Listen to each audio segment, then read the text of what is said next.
Hi everyone, Beth here. I just wanted to let you know that the Design Dialogues podcast is going on a little summer break. We are taking the next few weeks off to recoup, recover, refresh, and just enjoy this really festive time with family and friends, and getting ready to come back in 2025 with some amazing guests, and we've got some really exciting things planned for the podcast that I will be sharing with you in the new year. We have some really great episodes for you guys to revisit over the next few weeks. We've had so many new listeners join the podcast in the last 12 months that I know some of you will be hearing these for the first time.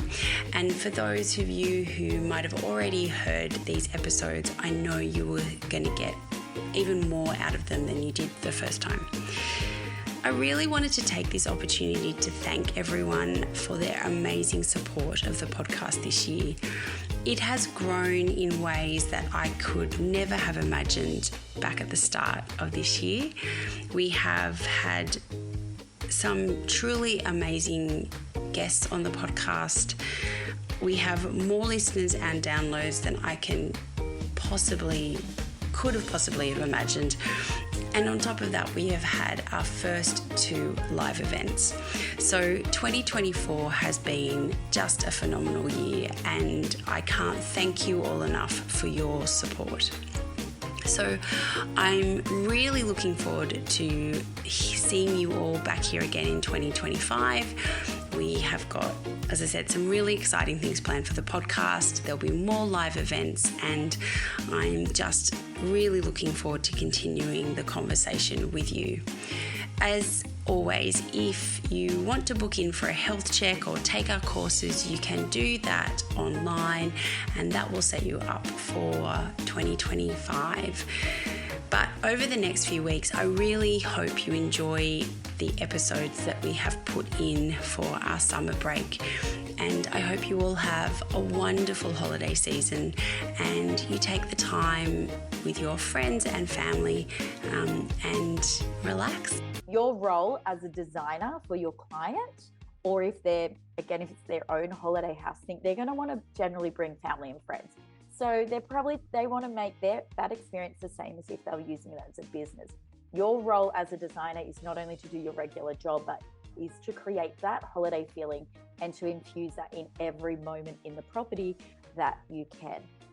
Hi, I'm Beth Beesky, the founder of More Time to Design and your host of the Design Dialogues podcast. I've been a designer for the last 12 years and I've run my own studio for 5. And I know how hard it is to run a successful business. You not only need to be great at designing, but you need to be great at all the other things as well. I created More Time to Design, a software platform to help designers run efficient studios, and I've created the Design Dialogue podcast to help us all learn together. Each week, we will meet professionals who are at the top of their game doing things that help us run our studios.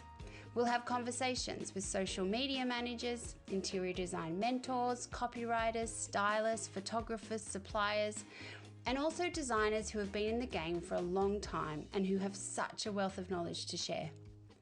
I hope that each week you feel inspired and informed at the end of each of our design dialogues. So join me for the Design Dialogue podcast. Welcome to episode 18 of the Design Dialogues podcast. This week I am talking with Simone Mathews from Soul Home. Did you know it is 9 weeks to the start of 2024? It is usually around this time of the year that we all start to think about what we are doing in our businesses and maybe some things we might like to do a little differently. I am sure a lot of you who are listening are currently trying to wrap up projects before the end of the year, and so thinking about a new software platform is at the bottom of your to-do list. However, if you can spare a few minutes, the team and I would love to show you how More Time to Design can transform your business and mean that 2024 is your best year in business, both from a project perspective, but most importantly, financially. For everyone who books in a demonstration before the end of 2023, we will extend the free trial period so that even if you are madly wrapping up projects, you will still have plenty of time to become familiar with More Time to Design and be ready to start 2024 with a bang. I will pop the link to book a demonstration in the show notes. Also, if you are enjoying the podcast, I would love for you to leave a review. Reviews are one of the best ways for people to find the podcast. If you are unsure of how to leave a review, I will put in the show notes some simple instructions to follow. I really do appreciate you taking the time to leave a review. This week on The Dialogue, I chat with Simone Mathews from Soul Home about how she has nailed creating the perfect holiday home. We also talk about her other love, which is helping people understand the build process before they start building, so everyone involved has a much better experience. I really hope you enjoy this dialogue with Simone. Hi everyone, and welcome to this week's episode of the Design Dialogues. And this week I am joined by Simone Mathews from Soul Home. Hi Simone. Hey Beth, lovely to see you today or to talk to you. Thank you. Thank you for joining us. So I love to start by asking everyone, what can you see out your window today? Oh, I'm actually really blessed at the moment because we are living in what I call the roundabout where we're renting. So I can see the ocean right in front of me. It is like the best view I could ever dream of. I almost don't want to move out of this house. So yeah, full Awesome. ocean view this morning. Oh, how perfect. And we're recording on one of those, well, it's quite a hot Sydney day, but it's one of those perfect spring Sydney days. So pretty idyllic spot for you today. Sounds great. Absolutely. So I would love to hear a bit about your business and where you have gotten to today. For anyone who doesn't know Simone and Soul Home, Simone is the absolute queen of creating the most beautiful holiday homes where you just want to spend long weekends with friends and family. So how did you get to that point in your business? Yeah, it's really interesting, and probably one that we hear a lot of is I never set out to, become this specialist in the holiday industry. I always say this industry and niche found myself. So if I give you the short version of the long story is basically we fell in love with an old farmhouse down in Gerringong. My husband already had a construction company. I was an interior designer, and we went, let's do this house. And instead of renovating, restoring it and selling it and only one person can enjoy it, we're like, why don't we operate it and open up accommodation? And we're like, how hard can it be? We know how to build and design, and we'll just open it, like, come on. And let's just say it didn't go that way. We made lots of mistakes, and weaved our way through, and then that property was known as Solar Gerringong, and it became a huge success. We basically created a new standard of accommodation down on the South Coast, and if I dare say, within New South Wales. Yeah. So that is how I got into the accommodation business. At that point, I still was not doing client work at all. It was all just purely for our own projects. And again, how I'm doing client work right now, I don't know, because you actually cannot find my services. It's like a maze. And if you find me, you you can get it's almost me. Like if they can find where your services are, that's the reward. They get to work with you. Kind of, but it's just people always go, oh, I can't find your services. And I'm like, I just never set up my business in the beginning to go out and be like, I'm going to be an interior design firm, studio, and I'm going to specialize in holiday accommodation. It literally has just been an organic process. And I have the most amazing clients who, if I was to paint a picture of what my clients are, they are generally professional couples. They're A-type personalities. They're really busy. Yeah. And they just want to hand over the keys to me. So most of my clients will go buy a house on the South Coast or a block of land, and they will go really deep in what they want. And then I literally will arrange the right architect, building designer. I'll go through the council process. I'll appoint the right builder. And then I'll do my, what I'm meant to be doing, the design service, right through to the turnkey, to they literally arrive and they're on holidays. So it's just been this organic process that's happened. And I still laugh that how, what, why is this how Soul Home became, what it is today. But it's basically my design business has merged my love of houses and development that I do, not just design, and then my love of travel. And that has niched me into this market that I am today. So it's pretty amazing. It's been a pretty wild journey. That's awesome. So, okay, as per usual, so many questions come out of that for me. When you first did like the first soul, was that in the early days of Airbnb, or had Airbnb been around for a while? Because kind of, I think pre-Airbnb, that concept of hiring a house and all of that kind of stuff wasn't as popular as it is now. Like, was that kind of in the mix for you, or was it just good timing? So Airbnb was around, but like you said, it's not like everybody had an Airbnb. And I like it when people go, oh, do you do Airbnbs? I'm like, no, because I'm like, Airbnb is a brand. It's like how people say instead of plasterboard, they say gyprock. Yeah. And I'm like, no, it's actually the product. It's plasterboard, gyprock's a brand. So that's what Airbnbs come like, go their marketing, because they've done it really well. So Airbnb was around, but it definitely wasn't what it is today. Not everyone would go, if you said, oh, it's Airbnb, they're like, what's that? So it was definitely, around, but in the infancy of it. But what I did from the beginning is, maybe, I think because I have such a business mindset, I was like, I never set it up to be an Airbnb. Yeah. I'm not anti Airbnb, but I'm always like, why would you just create a property to put under someone else's business model, and you're defined by that? So I had timing on my side. If it was today and I went and did solid Gerringong, it would be a whole different landscape, and it wouldn't have happened the way it did. So timing, 100% yes to it. And I just was aware of the Airbnb model from the beginning. I had some amazing advice and mentors. I'd researched a lot from Byron Bay at that time, because holiday properties up there, they were thriving, and that was the place to me where I was like, they're doing it so well, I can do that. I've just got to find a way to be able to do it in a destination that is, not one of Australia's main tourism industries.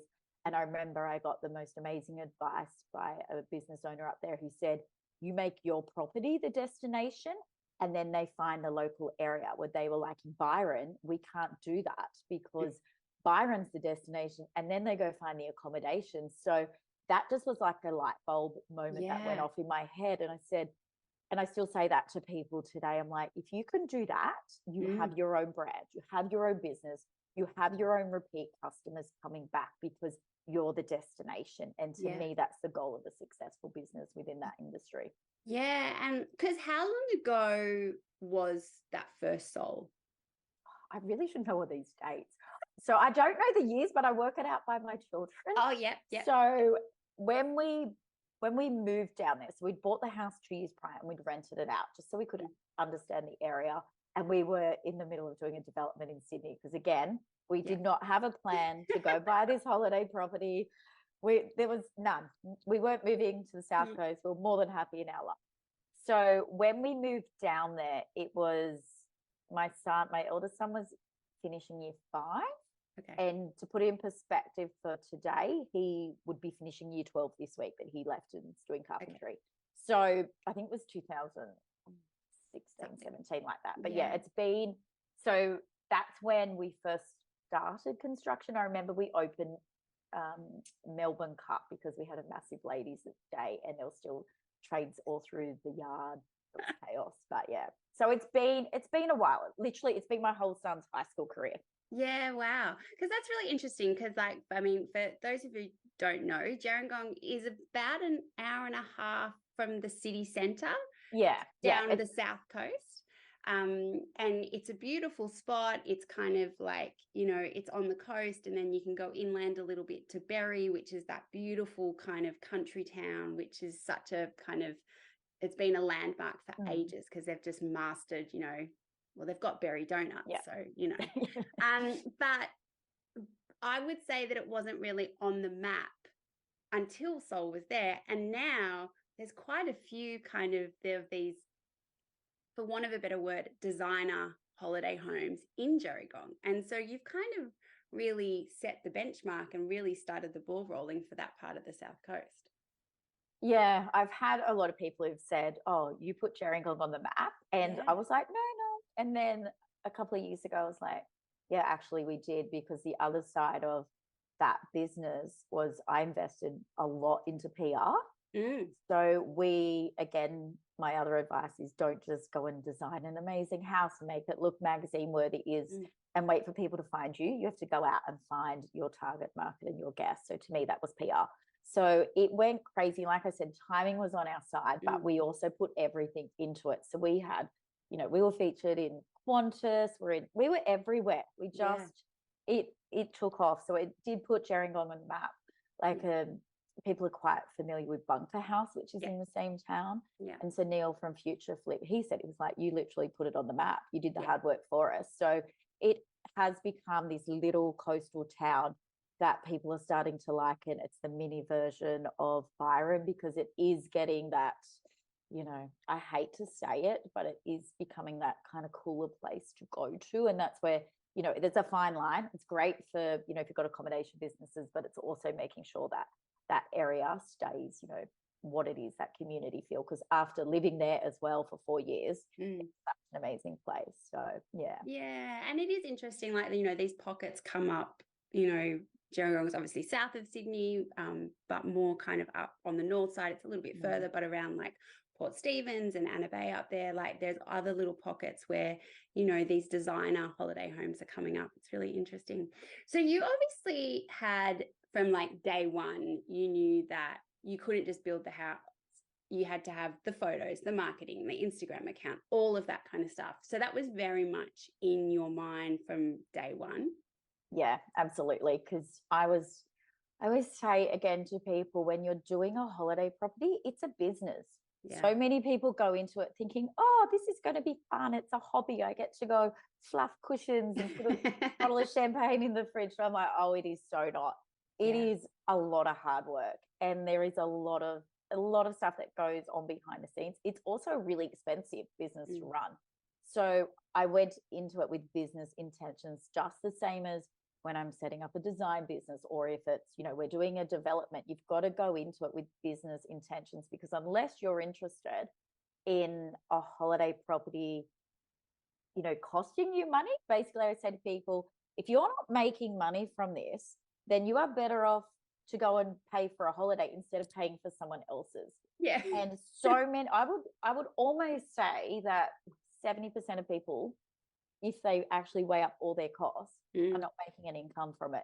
And there's two business models you can go from. You're wanting to get an income because it may be paying off your property, or it's an investment property where you're happy to not make an income and you're happy for the expenses to just, balance each other out, and you're banking on the property going up in value. So there's two different models. And I think a lot of people just don't understand that, and just think, especially with the whole, post lockdown, everyone bought Airbnbs thinking, oh my goodness, this is a license to print money. And you know what? For a year it was, because it was just domestic tourism. But I was like, this is not normal. So there's a whole bucket of accommodation businesses out there that are like, what's happened? Like, the industry's dead. I'm like, no, it's not. This is normal. This is actually normal. What you had isn't. So yeah, to answer the question, yes, I 100% had this, very much structured with what I was going to do. Yeah, right. And so people who come to you for design work, are they coming to you because they want to set up a holiday home business, or are they coming to you because they want you to build them a beautiful holiday home that they can use for their family and friends? There's two. So I've got two clients. Yeah, right. I have my clients who, like I said earlier, they buy their property and they want their own holiday house. It's private. They're not interested in building and design and renovating and setting up. They just want it done.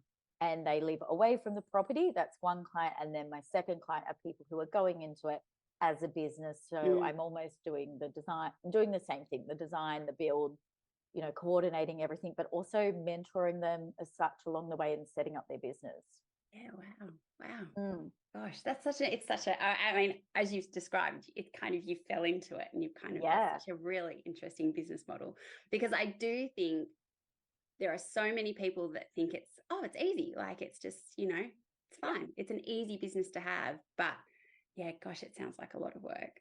It is so much work. Like, until you're in it, you just like, whoa. So that's where I go. It's rewarding, it's amazing, but that's why I'm just big on people understanding behind the scenes and the setup, and making sure if they do invest in it, that they really understand. Because I always say to people, and there's always, we would get it in design industry, but I always say you need a minimum of $100,000, and I'm not talking, our build or design things, to just set up the property, from your lounges to your cushions to your 3 to 4 sets of linen to the cutlery in your drawer. For an average 4-bedroom property, and we're not talking anything designer, you need 100K. And people are like, what? They just don't, they don't get it. They're like, but we can just go and we might bring this from my house and we go to IKEA and Kmart and whatever. And I'm like, yes, you can, but everything's got to be durable. I've got a rule that it's got to be pretty and practical. I've also got a saying that if you can't cope with it being stolen or broken, don't put it in your holiday property. That's reality. Yeah. So it's interesting you touched on about all of those factors, because I think that this is most probably a niche that designers are getting into more and more, where you see they might do Airbnb styling, or so someone has bought the home up the coast, they're going to rent it out. And I know me and my family, we go to, there's 3 families, we go to the same holiday house every Easter, and it's perfect. There's 6 kids, 6 adults, and they have more than enough cutlery. They've got the barbecue things, they've got everything. And that's the reason why we go back, because it's easy. If a designer is going down this path of working with people, I imagine it's very different from designing a residential home. What are some of the things that a designer needs to think about to make sure that at the end of the project, the client has a great holiday home? Yeah. So as a designer, I still say that you need to really understand who the target market is. So if it's your client's own private holiday house, well, then it's similar to what we do in design. We really get deep and understand. But then you also need to understand what your client is saying their needs are may not be exactly it, because it's very different on how you live in your everyday home to a holiday house. So think if you're in a coastal location, everyone's going to be walking in with sand on their feet. You don't want a holiday house to be precious at all. And then when it comes to, when you're thinking about storage, that is a massive thing that is different. So when it comes to your wardrobes and your bedrooms, think about in our houses, we want everything to function. We need to keep everything. In a holiday house, you're like, right, what's the average of the time that people are going to spend in the house? Is it 2 nights? Is it a week? Then that will kind of determine, do you need drawers, or can you do an open style wardrobe, which is one of my favorite things to do because it looks good, it's practical, and it's good for the budget. So storage is very different. But then on the other side, you need a lot of storage where you can lock away, because, if we just think about linen, generally you need 3 to 4 sets of everything. So, if you're blessed with your house design that you can have a walk-in linen cupboard and that's all shelved out and it's locked off, that's the things you need to think of. And then the other thing is, you want to make sure when you're incorporating your design, the spaces that are locked off, the guests aren't like, why is that locked? I want to get in there. It's just human nature. So it's making sure you work that into your design. So it's not like, what? There's a big private side, or it's still, they still understand, but it's things like that. It's also when it comes to spaces like your kitchen, you touched on a great point. It is so annoying for a guest to go, there's not enough cutlery. If there's 6 people staying at the property, there's not 6 in the drawer. Or if it's champagne glasses, I always say, you need to supply at least double, because they will always smash one. Don't invest in expensive ones. That's where I'm like, I know most designers are like, no to IKEA or Kmart. I'm like, go there, because you'll have your own little store in your storage of them.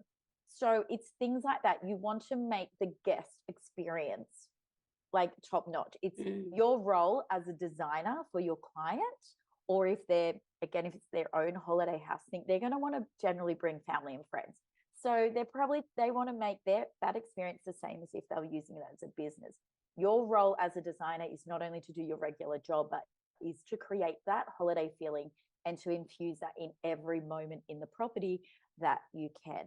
The other thing is then, if we go more to the styling side of things, you've got to think everything's got to be laundered. You know, when we go to a holiday property or a hotel and they've got that throw on the end of the bed and the cushions, and you just instantly just throw it.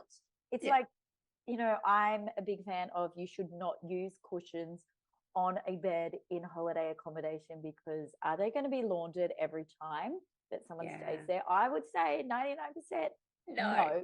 So cleanliness is the number one thing that will turn a guest off. So you can have you can be the best designer and the best stylist, and it looks amazing, but then the guests, like, the cushion's dirty or the clean, like, this just the way your design is, instantly your guests have just lost it. They're looking for things to go, oh, that's not right, that's not right. So it's all those little details that really count. So it's combining the practical and the pretty is so big in a holiday accommodation. Yeah. And you touched on something just before as well, like with the lockable areas.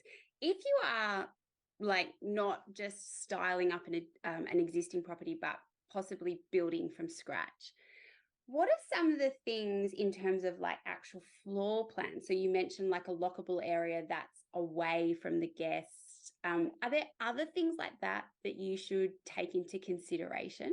Yes. So this is another thing I see all the time when you're designing your floor plan, is make sure you understand the amount of guests that the property can accommodate. So if you can squeeze in 10 people, you know, it might be in sofa beds or whatever, but you need to make sure there is a seat at the dining table for every guest that is there. So that is where you really need to focus on your floor plan. And it's not just always about how many heads can we get in beds. It's about how many people can you actually accommodate in this property to function. So it's understanding that is a big thing. The next one is, when it comes to your bedrooms, is making sure you understand what size beds you're going to use. And that kind of goes back to your target market as well. So this is probably more focused if it's a business, where if you're going to be catering for, you know, if girls groups, girls weekends away, if it's corporate market, if it's retreats, then a thing that you're going to want to try and do is have split bed options. So it's making sure that you can do the king and the long and single. So making sure that your bedrooms actually accommodate that for that size. So bedrooms are really important because guests need to spend the time in there. Like, they're sleeping in there. You want to make it accommodate for them. And that ticks your target market. That gets more bookings as well. It makes it easy for people, you know, when I just focus on the girls groups. Yes, girls generally are okay to sleep in a bed together, but I'm now like, I'm not a princess, but I'm like, if I'm going away, I definitely want my own bed. I would much prefer my own room, but a no bed is a brainer. And then when it comes back to your target market, you know, for my properties personally, and a lot of the ones I do for clients, we do put an ensuite into, I would say, majority to every guest room, but that's because corporates are a big target market of mine. I don't say to do that for everybody, because if yours is family orientated, then that's not needed. But if, say, your property is a bigger property and it can accommodate 2 to 3 families, you want to make sure then there's enough bathrooms to fit as well. So it's understanding that. That's the big difference of your everyday home. Like, I'm not going to go give each of my sons a bathroom, even if I could, because where holiday businesses, that's how you got to think of it. Yeah, absolutely. The bathroom ones is a killer. Like, once again, so there's these 3 families, we go away at Easter and we go away at summer. And the one defining, like, the top criteria for the house is that every single family needs their own bathroom. And so it's kind of like, that just rules out a lot of houses. And I'm like, seems like a no-brainer. Yeah, and that's what I think, if I can give advice to other designers who are going into this space, is you really need to get clear on the target market of who this property is catering for, because chances are your owner is not that clear on it. So to me, that's, if you can focus on that and do your research and really get clear on it, that's how then you work out your floor plan, your design, and you move forward, and you can create an amazing property that targets their market. Yeah. So you've kind of answered a lot of this next question I was going to ask you, but you have done this several times over. So how many have you done now? Oh, I don't even know. Oh, gosh. Another question. So our own personal projects, we've done 3. So we had the Solar Gerringong farmhouse, then we did the Soul Cottage, and then we did the Pause. So they're our 3. Yeah. And then client-wise, I think like probably another 10, I would say. And then currently I'm working on we're doing a deconstructed hotel, and that has 6-7 properties in the one project. So what is a deconstructed hotel? Yeah, so my client came up with this, and at first I was like, what is that? And then explained it to me and went, oh, that is so good. And it's like, kind of, if I rewind to what I said, create your own, you know, he's created his own niche. So basically in Berry, so again, South Coast, which is an iconic town country, he has gone and bought within that town 6 properties, and it's a little town. And so his goal is to have 50 guest rooms, all with en suites, so he can accommodate 100 people. He has then also gone and bought a commercial property, so it will also have accommodation, but it has a commercial restaurant there, so think events, corporates, weddings, but weddings isn't actually the main market. And he's getting a hospitality partner. So his idea is they're creating this place where in Berry you can go and, you know, enjoy the actual country air and sit there and have really nice food and relax. Think of it as like a mini version of the farm, because there's not actually a place like that in Berry at the minute.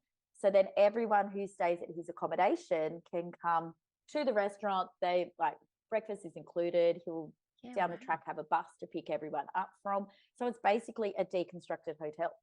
So it's a pretty cool concept. And I'm like, when he explains it, goes, yep, there's 50 rooms.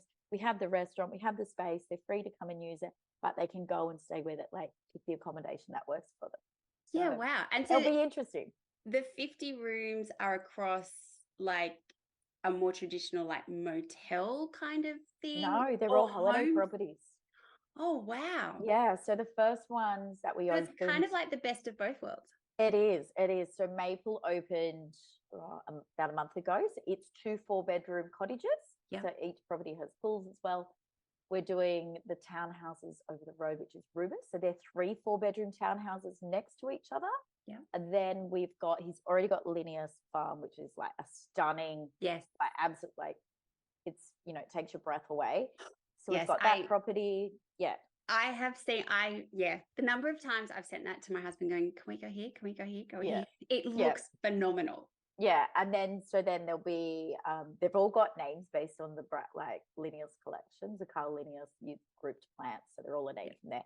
Then there is one property that will start next year as Papilio. It will be the one that's almost like a hotel. So it has 5 guest rooms, and that one's more like a hotel concept. So basically he's ticking off every box. You've got the luxe of the luxe. You've got your hotel, like guest house concept. You've got your family houses. You've got your group accommodation next to each other.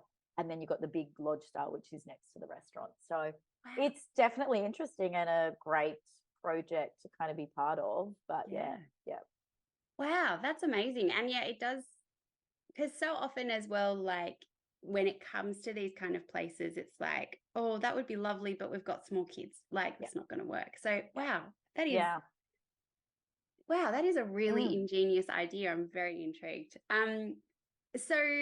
So kind of back to you. You've done 3 of your own homes, these kind of holiday homes. I know you're building your own home at the moment. And you mentioned before your husband is the builder. How does that dynamic work? Because I think this is a common kind of combination, designer, wife, builder, husband, kind of similar to you, like 10 years ago, we'll buy the holiday home down the coast or up the coast and we'll do this kind of thing. How has that been for you guys? It's, you know, I just laugh because it's interesting. I have enjoyed working with other builders in the last few years because I think it's made me appreciate Ben's work as well. And I always knew he was an amazing builder, and I always refer to him as my encyclopedia. And I think I honestly go, yes, I can do design. I think my work is great.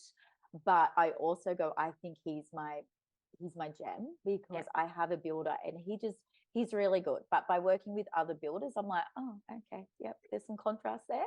So it's made me appreciate him more. So I would say to anyone who does work with their husband in this kind of capacity, if you have an opportunity to work with another builder or someone else in the industry, do it, because you'll actually just come back to appreciating the relationships and your strengths and your weaknesses as well.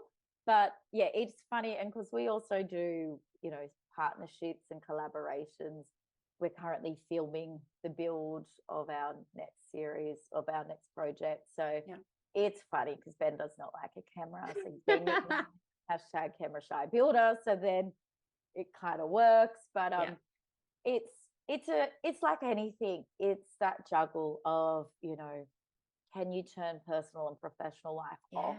I don't think you can. I don't think it would matter if my husband was a builder or not. I think when you have your own business, it's part of it, isn't it? Like it's not, I wish there was that magic switch. You could turn it off. So I would say if you ask my children that question, they would probably have, they'd be like, oh my goodness, mum and dad are always just talking about work, blah, blah, blah. And now my eldest son, he's doing carpentry apprenticeship with my husband. So that's even brought it on to a new capacity, I feel like, with this new world. But yeah, it's interesting. It has its challenges. Do we always keep it professional? No. Do our clients see us have arguments? No. A common thing, they'll be like, no, Ben said we can't do that. I'm like, yes, I can. Of course I can. Find a way to make it work. Or the opposite way. I'm like, yes, we can do this. And then it's like, no. And I'm like, oh, okay. So I actually go, when Soul Home and BAM Constructions combine, I'm like, that's when the magic happens. That's when, our projects just really infuse what I call soul in a home. Yeah, it's challenging, but I think it is the best relationship as well. Yeah. Oh, that's awesome.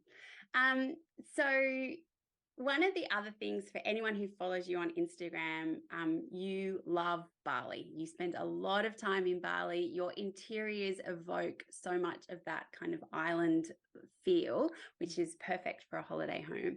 But one of the things that, once again, I'm sure a lot of designers look at it and go, oh, that would be so good to bring in things from Bali. I'm sure it's so much cheaper and easier and all that kind of stuff. I'm going to guess it is not easy, and it's not the walk in the park that people might think it is. What kind of led you down that path? Why did you go down that path? I mean, and how has that part of your business evolved? Because I imagine that's a large part of the attraction. Maybe not a large part, but it is part of the reason why people want to work with you. Yeah, look, again, not really planned, just happened. So I can speak Indonesian.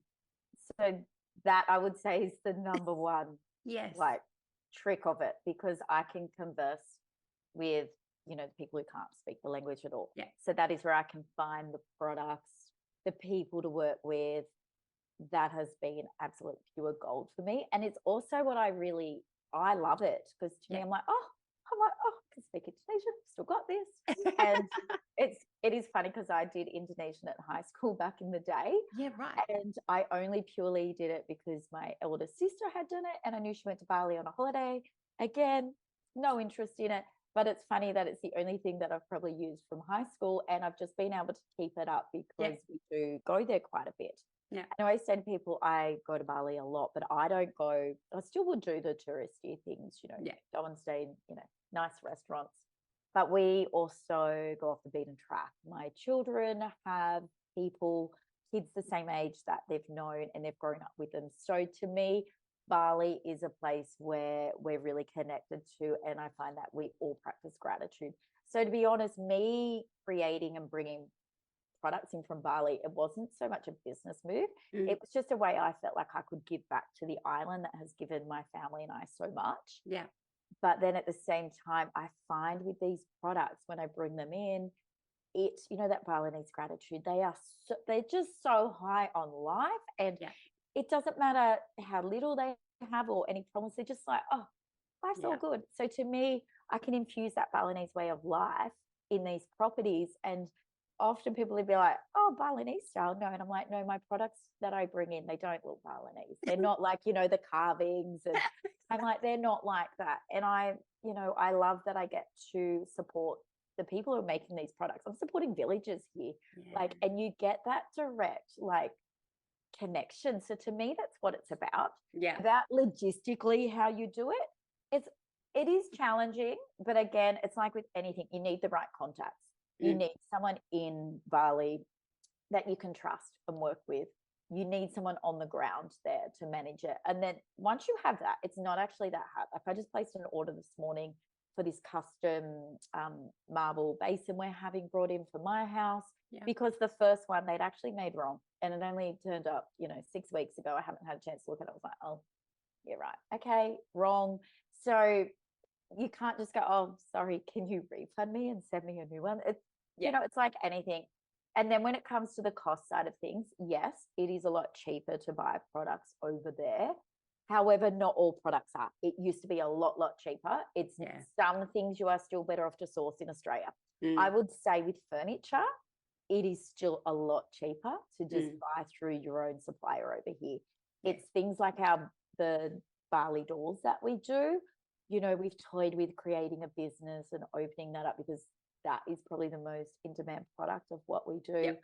And I'm torn, because I'm like, do I really want another business? No, I don't think so, because there's a lot of logistics with that. Like you have to warehouse it, you got to freight it. When you start to get into that side of it, the custom side of things, where I feel like it's also a way, I think you said before, is that why people come to me? No, but I think it's part of, I think there is that little bit of it. So I'm like, I'll use them for my own projects and my clients when it suits the design. So maybe it's something that I just keep for that, special touch with soul home projects. Yeah. It's interesting, but I would say if you were going to import some products, potentially try and find someone who's already doing that within your area, and see if you could just bring in a few products to test. Put some, just test it out that way before you go do a whole container yourself. Yeah, that would be a lot of stuff. Yeah, it is. It's a lot because with a container, it's not based on weight. No. So it's all just the size. So if you buy, they've got stunning antique pots over there, but that means you want to stuff everything in the pots. Yeah. Because you're paying for a container, I think the last container cost about $8,000 to bring in. You want to put all the products in. So then it can become quite stressful, because you're like, oh, what else do I need? And then you don't want to just end up with items that you're not going to use. So you really need to make sure it's viable for the amount of products you want to bring in. Yeah. And do you do it very project specifically, or are you, so you kind of you've got your schedule, everything's kind of set in place. You need, down to I know I need 6 of those pots and not one more. Or is it a bit more of I like that, I'll bring it in and we'll see where we can use it? So it would be project based. So if I just think about the container that we've just brought in, or the last one, that was based on our next build, our house, the Maybe Forever. So we went and sourced, I would say 90% of the products that we needed, but then I'll go get extra pieces. I'm like, oof, okay, those pots are really nice. I know that, I knew with one of the Linears projects, perfect for them. So I'll add extra pieces in, and I'll add pieces that I go, oh, they're unique, I won't ever find that again. Yeah. I'll put them in, but I wouldn't go and get a whole container just because I can. Yeah. Because then, yes, we have a factory, which is more used for our construction company, but then I'm taking up all the space that they need for build. So if you're going to do that, you need to have the space. You need to set it up to be able to that's why people do it as a business. It is a business if you're going to do it like that. But for me, project based. So the next container we'll bring in will be coming, I think, January, and that's on one of my client projects, and we'll be using quite a bit from there. It has a similar vibe to the pause. Yes. So that was their actual that was their brief. We want the pause. You're the inspiration. And I was like, okay, number one, great to be inspired by it, but I would never go and replicate something exactly to another property, because every property is different. And I was like, okay, I understand what you mean. So yes, obviously I will go and get those timber doors. I will go get some of my brass lighting. I will go get some antique pots. I will get these one-off piece bench seats and things. So yeah, project based for me at this current time. Yeah. And is there anything from, like, you've obviously brought in a lot of things from there, and I'm sure you've experimented and trial and error with a lot of things. Are there certain things that you would never bring in? Like, you're just like, no, these are not the area of expertise of these people. I wouldn't say necessarily the area of expertise. It's about how items travel and then how they adapt to when they get here. So I did have a buffet made in that container that we brought in recently, because the one that we're trying to find for a client's project, it was out of stock. And I went, you know what? I'm going to get this made because it's exactly what I need. I was like, go me, I've got this, filled the void. Anyway, that buffet has basically split and warped because it hasn't climatized to the temperature. So to me, I'm not experienced enough on the furniture side of it to go, to me, I'm like, don't touch furniture, especially tables, because the timbers are glued together and they're the ones that are, it's not the workmanship. The workmanship is amazing. Actually, the workmanship over there is sometimes a lot better than we get over here because they are so much attention to detail. But to me, it's understanding the climatizing of things. It's an issue. So something that, when you were talking about your husband, or something that's kind of looped through the whole conversation, so you obviously work closely with your husband, and you obviously have a lot of other business ideas that you could go paths you could go down. Like, you're obviously very entrepreneurial, so you have that, like, new ideas almost every day. One of the things that, and once again, anyone who has been following you on Instagram will see, there's been snippets of Soul 2.0, and that is a bit of more of a collaboration with yourself and your husband. Can you tell us a little bit about what that is? Yeah, so it's interesting because everybody now knows me as, you know, the holiday property designer, which I think is amazing. And I still will, I love that part of my business. It will definitely continue with it, because why would I not? But my true passion is building. And it's people understanding what happens in a build process, or understanding what they need to know and then when to step back. So something that I always feel like is a massive problem, or a massive, like, missing link, is people understanding what's important in a build and understanding how trades work, and that they're the experts in the field and you need to let them do what they do. So basically, Soul Home 2.0 is, I think it's called simplifying building and design. So it's just basically, if I dare say, dumbing things down. So often when people go and talk to a builder, they're going to build this great new home, they're super excited, they've gone through with the architect, they may have had an interior designer and they haven't got the builder involved, and it is an instant usual dream killer moment, because the builder's like, yeah, that's amazing, that's great. And, you know, you might ask the budget question, there may not be a budget, but you know, they'll be like, how much is it going to cost? And then he's like, well, I'm not a magician, because how do you want it completed? We can do anything. Because builder can do literally anything that you want, you know, according to BCA and your council plans. But then people get really annoyed that a builder cannot then give them a pricing that can be like, you know, don't hold me to it, but if I just work on square meter, you know, your project's going to be $2 million. And they're like, what? And they're thinking it's 500,000. So it goes from the dream. They're so excited for the builder to come, and it's like dream maker, and it's just like dream killer. So that's one part of it. So getting people to be clear on, a builder's not a magician. He needs to understand what you want in a home. So what flooring you're going to use is really important. But then the other part of Soul Home 2.0 is what I want an owner to start to focus on, understand is, we all love a pretty home. Like, that's why we buy, you know, it's why we're on social media. Like, come on, it's why we buy magazines. But I'm like, a pretty home, if that's not practical, it becomes pretty ugly really quickly. So it's getting owners to understand more about products. So, you know, people always say, oh, you always talk about plasterboard. I'm like, I know, because yes, I've worked with gyprock, but what happens behind your walls? Everyone focuses on the paint color. And I'm like, but what about we focus what's behind the paint color? Because I can guarantee you, over the lifeline of living in that home, you're going to change the color paint. It's not the most important decision, but the insulation that you're using, the type of plasterboard you're using, to understanding, the builder's recommending, pretty much everyone now uses blue treated timber, but what's behind the walls is more important than the paint. Yeah. So it's getting people to understand about how they live and making their decisions on their products. Just not trying to get people to be even more overwhelmed. It's just going, okay, so do you have young children, and is their bedroom potentially near the front of the house? So I would be spending a few more $1,000s to put like noise sound insulation in your walls, less chance of going to wake up your baby versus forgo that fancy light that you like. And when you break it down like that, people go, oh, yes. Where a builder's not going to, and then people will, on the other stretch, will build a house and they'll hear about this new insulation. They're like, why did the builder not tell me? Oh, that would have like, babies waking up all the time. Like, oh my God, my builder he wasn't thorough. And it's like, but the builder's not going to go, have you thought about using sound insulation because your baby might wake up? So there's just that gap. So that's what I'm hoping. And that's my passion.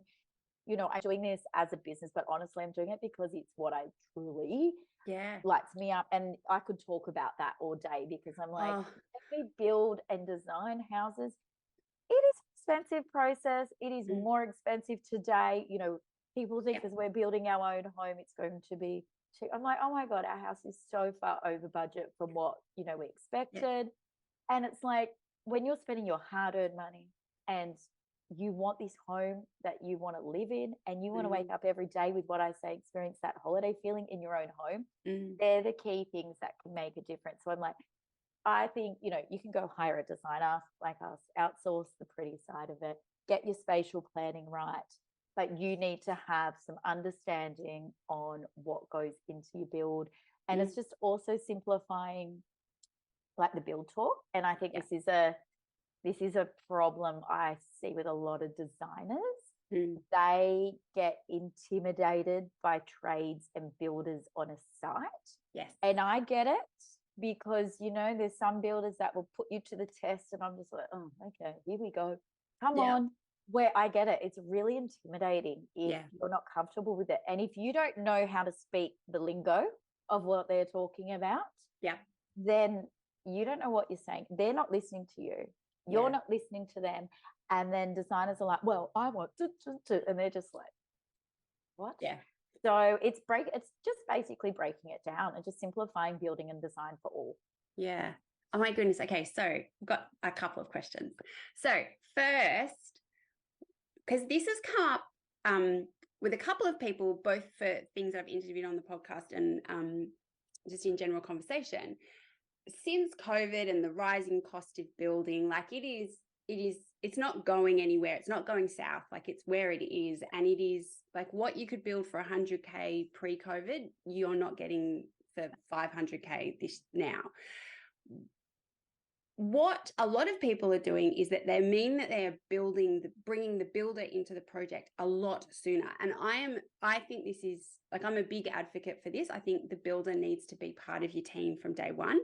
And part of being an experienced designer or architect is having the contacts to go, can you come and give us kind of like a high level talk, like budget, so that the client can understand what they can get for their money before they go. And because as you described, it is the worst thing. Like the builder comes out looking like an absolute, like just the worst person in the world, because the architects and the designers have designed this beautiful home and the client's fallen in love with it. And then they can't afford to build it. And so there's the whole project then just turns sour and it's awful. Do you think more designers and architects should be bringing the builders in at the start? 110%. Yeah. It is so done backwards. Like the builder is and not because I'm just married to a builder. I always think that I'm just but I'm like, it's the problem. The builder is the person who you're paying the money to build the house. The builder is the person who needs to understand what it is you want out of it. They're the ones also who they do this day in and day out. So they can see things that an architect may not. And they're like, hey, why don't we build it like this? Because this is actually a lot more cost effective and it's more efficient and we could use this product. I see that over and over. So I will only do projects where the builder is involved from day one. Yeah. So it's also, if you don't have a contact with a builder, you ask the architect or the building designer, who are the builders that you work with, so we can get them involved, because most builders will be getting their leads through the architect building designer, because they're a team. It's just like a builder and his electrician and a plumber. Yeah. They're a team. When people will say, can I use my own electrician because my no. Joe, and like, I always just say to people, okay, so if you've got a football team, would you now come and replace the winger with, no, you wouldn't. So I'm like, it's the same thing. You need to think of your builder, a designer, your architect, even down to your certifier, the engineer. The engineer is a big, big one, because then the engineer, so you always notice in quotes, builders' quotes are always subject to engineers' details and drawings, because a builder can come in and quote it of what the architect's done, and then the engineering just blows it out of the water. So again, it's like the architect, if the builder's working together, they've got the same engineer, so they're consulting them. So what happens behind the scenes with that is, as say the architect building designer is doing the plans, they'll also be on the phone to the builder saying, hey, I'm just working out these details. What do you think of this? Yeah. That's all the gold that's going on for it to happen. And it's not as easy though as it sounds, because you need to have the contacts to make that happen. And then I'm like, if you don't have the contacts, and maybe it's the reverse, maybe you do have a builder and you're like, I really want to work with that builder. My biggest piece of advice is offer to pay that builder to do some preliminary costings, because it is the best money you will ever spend. Yeah. They will, number one, respect you since day dot. Yep. When a builder is doing the costings, like I see my husband here all the time at the dining table, because he'll never use the office. And it can take him over a week to get preliminary costings instead of him being on site. Yeah. So number one, you're going to get a builder that's invested in your project. You're then going to be able to get some, his team coming on board, some recommendations. So 100%, if you can talk to people, ask them, question, like, builders will recommend architects, building designers to you. Architects will refer them. Interior designers, like, again, for our industry, get those contacts yourself, because like for me, I become generally the first port of call. I'm the first person they ring, because I think, well, no, people know I've got the ability to pull a team together. Yeah. I can run with it.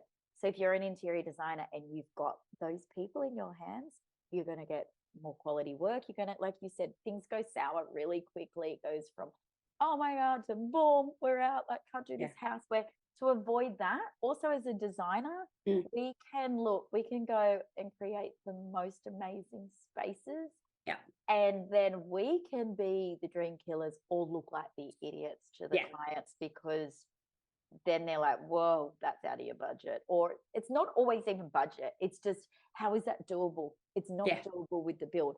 So again, with me, when I'm doing my design process and I'm in concept, and even when I'm doing documentation, I'm consulting the builder. I'm ringing him and sending him details. Is this right? And, I'm sometimes maybe like, just help. I don't know. Can you just have a look? Yeah. That's a build thing. It's a build thing. Like, know your boundaries. Yeah. And call in the people. So yes, having that team I think is the best way when you're doing a custom build. Yeah. And I think it's really interesting. Like, I don't think people appreciate how much effort goes into building out a quote.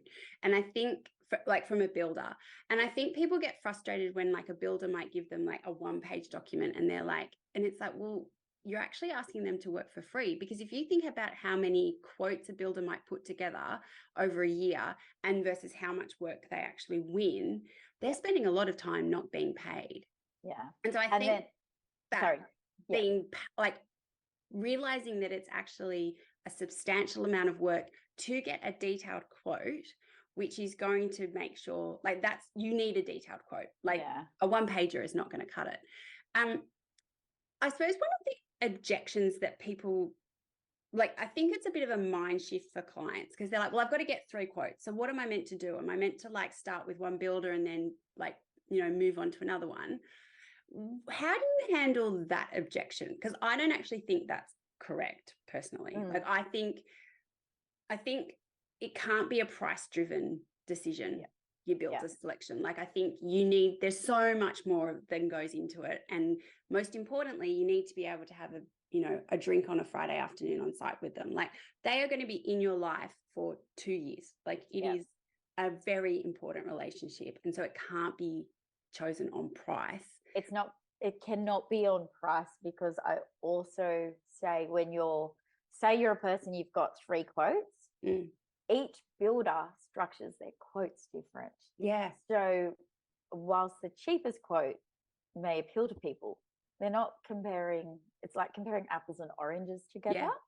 So unless you've structured your scope of works, which I would say they're not usually to the way a builder would, and you're literally got the same cost and you're comparing that in a spreadsheet, you can't. Like you literally can't. Like, yes, that's a weakness, but it's not going to change. So the 3 quote thing, I think if you're doing like a small project, and like you may be doing a bathroom renovation, and but then you've also got the other problem of, can you get 3 builders to actually do your quotes? Yeah. So that's it. One of the things people also get really offended is when a builder says, no, I can't quote your job. They might come out and then they're like, no. And then they're like, oh, and they get annoyed at them. It's like, actually, they're doing you a favor, because then it's saving you time, because they're not interested in that job. So if they're not interested from that point, they're not your person. They don't want to work with you for whatever reasons. It could be timing, it could be location, it could be anything. But that I always say, I'm definitely a little bit woo-woo, my kids call me. But I'm like, if it feels right in your gut, when you meet a builder, and if you have that connection with him, and you have, like, going back to kind of what Soul Home 2.0 is, and you have the ability to go, I just don't understand. I don't understand what you've sent me. Can you just please just break this down for me? Because you've got to, like you said, you've got to be able to communicate with them. Yeah.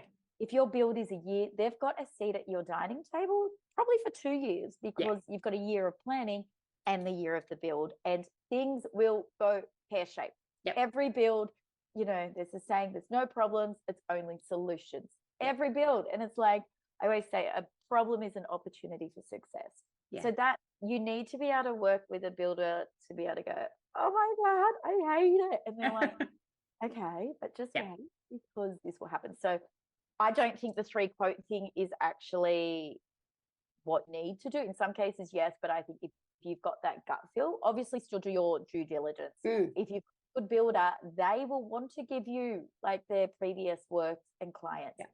And then if you've got a good builder, those clients will want to talk to you about the builder, because they're a builder's, you're only as good as your last build when it comes to building. You can be building for 10 years, same as we can be designing for 10 years, and it goes pear-shaped or something goes wrong because of builder's expertise. It's not the case. And then the one last thing I would say is with builders is, often you'll go past a project and you'll be like, oh, that's really odd for that builder to do that project. Yeah. Because a builder doesn't actually get say in always the aesthetic side of things. So let's say builders come into the process a lot further on. Yes. And don't judge a builder by a book by its cover, because you may go, oof, that design's a bit not, I think all designers, we do that. We're like, oh, we could have done that better. Where it's about understanding the workmanship, and it's about understanding the relationship that the client had, and then looking at the attention to details. Yeah. That's what's important. Yeah. Yeah. Oh, I think it's really interesting, because I do think I think it's part of the industry that is shifting. I think it needs to most probably happen a lot sooner or a lot quicker.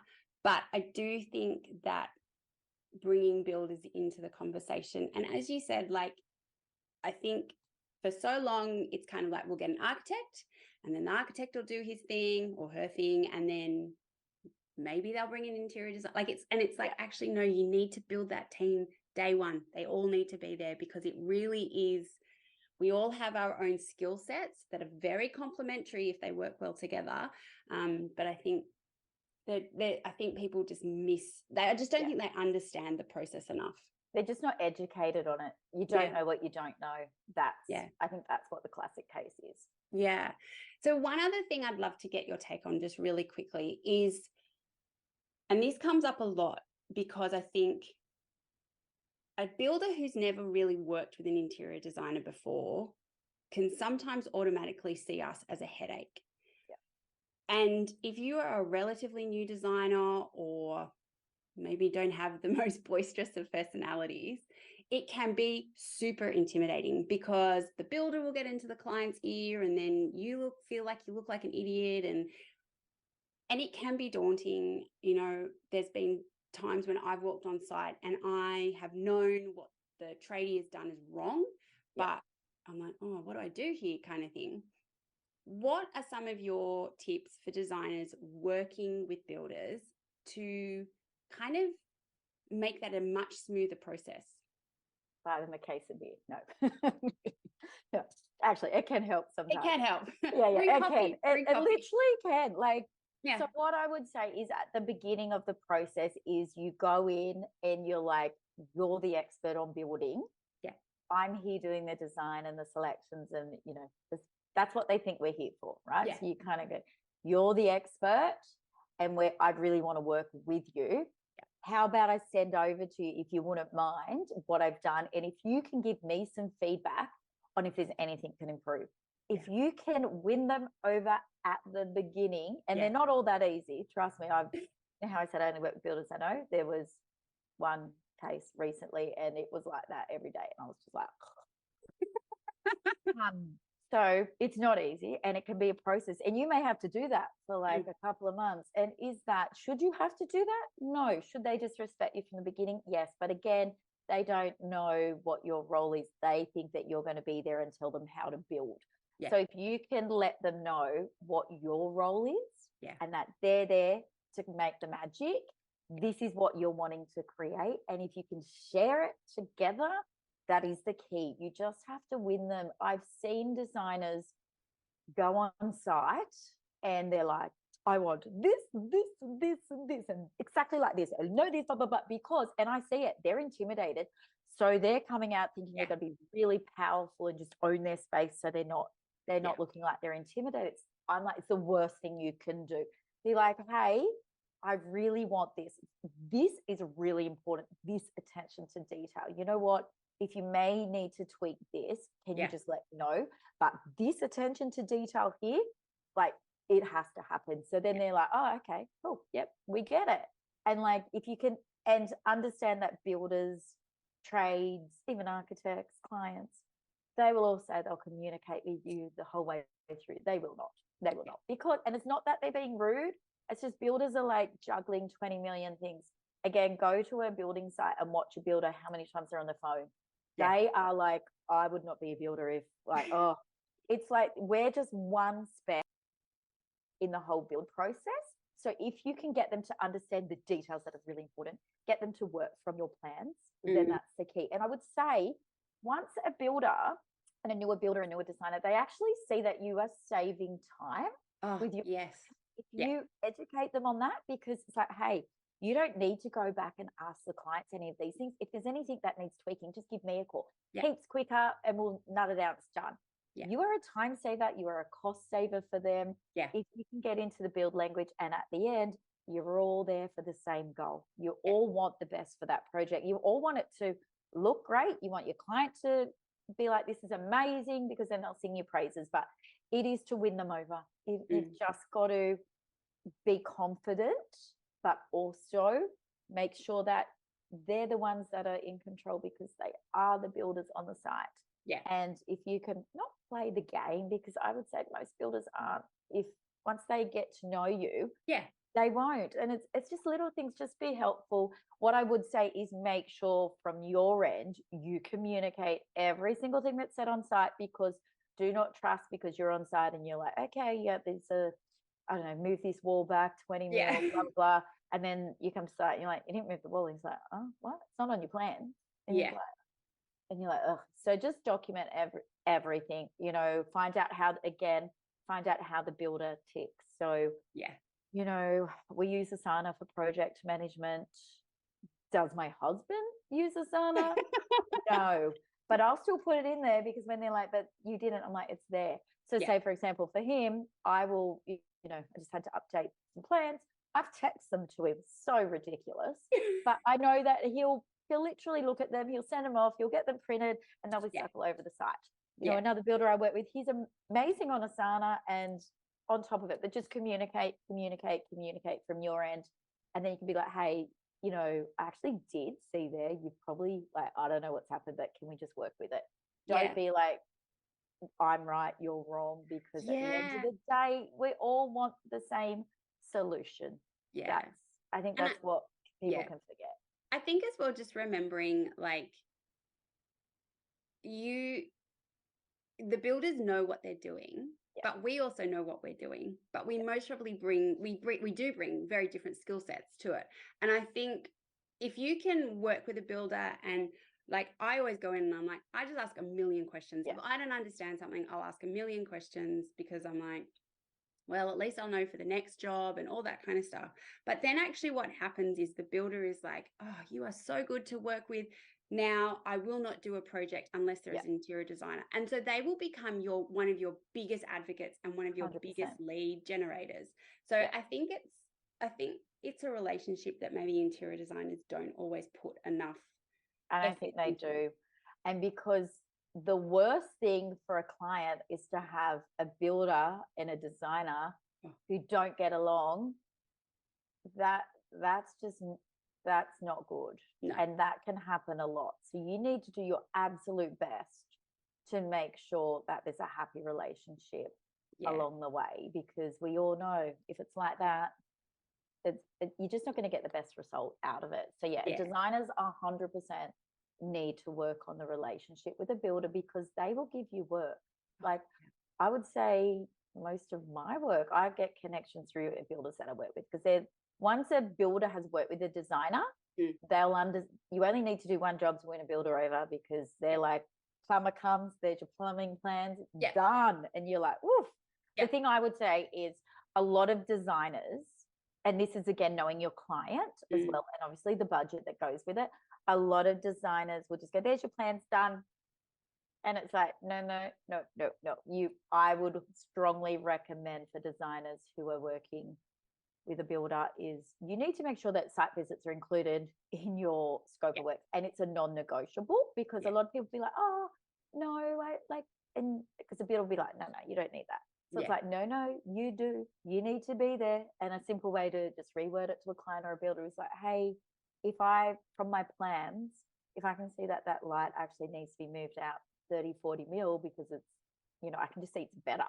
Yeah. Maybe my plans are wrong. Maybe I did get it wrong. Yeah. Who knows? But that's going to be a lot more effective than at the end when I'm like, we need to patch a wall. Like, not even worried about the cost, but I'm like, it just has to happen. So I'm like, I'm here to save problems. That's what my site visits are to do. I'm like, it still blows my mind how many designers don't do site visits at all the critical inspections. I don't get it. I don't get it. Yeah. And look, I think that comes down to, sometimes them thinking they can just hand it off and the builder is going to build exactly what's on the plan. And it's like, that just doesn't normally happen, really, because there's site conditions and things change, and it's a moving beast. Like, you know, you've got to adapt. You've got to adapt with it. Yeah. Oh, that's awesome. So I think we've covered, I think I'm going to know the answer to this, but what are you looking forward to in your business in the next 12 months? Building our own home finally. So the Maybe Forever is in process right now. They're actually putting the first floor frames up. So this has been a 2.5-year process. It has been a challenge, is all I would say. So by this time next year, we'll be living in that, which will be amazing. Yeah. As I said, the Linnea's collection, the deconstructed hotel, that should be, that's all happening as well. And like I said earlier, I'm really looking forward to the Soul Home 2.0, which is, you can see how much I light up when I talk about this side of it, and just really being there to be able to help educate people in a place to turn to. So that's Soul Home 2.0 in the next 12 months. Awesome. And how can our community reach out and find you? Yeah, you usually find me hanging out on Instagram at Soul Home AUS, and then my website, which will be opening soon, very soon. I've been saying that for too long. Is just soulhome.com.au. Yeah, awesome. Oh, thank you so much, Simone. That was an amazing discussion. I think that there's so many great little bits in there for so many different people. So thank you. Yeah. Oh, thank you. Thanks for listening to me. That was such a great episode with Simone. I got so much out of it. And from someone who has been watching Simone's journey on Instagram for many years now, it was great to hear kind of the behind the scenes of some of those things, especially the early days of Soul and really putting Gerringong on the map. I think a couple of things that really stood out to me in the conversation was around if you are working with a client and designing a holiday home for them that is going to be used as a business, to really think about those nitty-gritty things around how many glasses, how does it work, do you have enough linen, do you really need scatter cushions on the beds because are they really going to be washed every time? So there's really kind of functional parts of running a business that is what a holiday home is. So I think that's something that's quite different from designing someone's residential home. So I thought they were great tips for people who are thinking of getting into that area of design or who are in that area of design. The other part of our chat that I really loved, and I almost wished that we could do a whole other podcast episode on it, was around that relationship with builders. And as designers, it is so important that we see them as our colleagues and as people who are going to help us grow our businesses. That is some of the most important relationships that we can have in our working life. And I think sometimes for multiple different reasons, we can get it a bit wrong. But I think that having an open mind and going into those relationships, knowing that we can get so much out of them is so important. So I really, really hope you enjoyed this chat with Simone and will take a lot away from it. If you are loving the podcast, I would really love for you to leave a review. It helps people find it. It also helps other people understand what the podcast is about. So if you are loving the podcast, I'd love for you to share it with your design friends, but also leave a review would be great. Thanks very much, everyone, and I will see you for our next design dialogue. Thank you for listening to this design dialogue. I hope you have found it full of inspiration and helpful information to take into your design studio.